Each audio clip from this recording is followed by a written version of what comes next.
we always got the impression that the Australian boats were serious boats. They were, ultimate kind of hulls, to cope with the worst conditions. That was the point.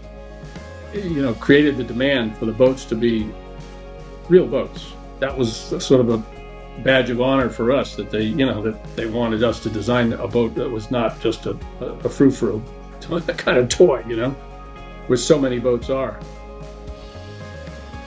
They were all very special to be special boats, and David Pleysier had the reputation as the top builder, that's for sure.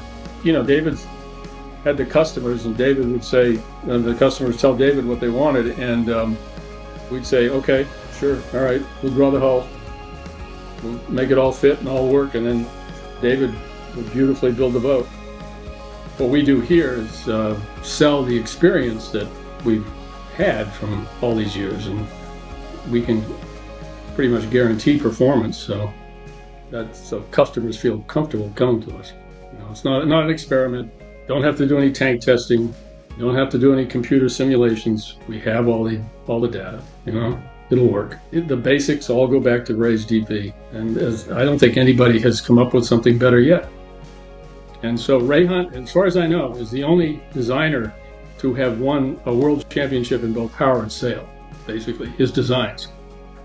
Pretty remarkable guy. As I said, he was quite cerebral. He was a thinker and an inventor, and he'd have some crazy idea, either scratched on paper or carved out of a block of wood or something. And when he got a hold of an idea, he didn't let it go.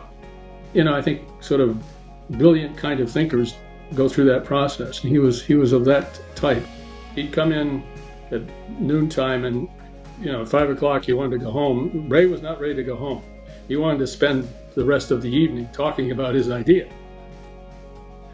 And you'd look at your watch and it's time to go home, Ray, and he just kept on going. So we've just been sort of playing his song, really is what it amounts to, over and over again with some modifications. I mean, we start every design with a weight estimate and trying to figure out what's it going to weigh, how big a boat, how much bottom do we need to carry the load, and of course getting the weights in all the right places is very, very important. Absolutely. If you have a boat, that's down by the bow, it's going to be wet, it's going to handle badly, it's going to have a whole bunch of problems. So you got to get the trim right, you got to get the weight right. Absolutely.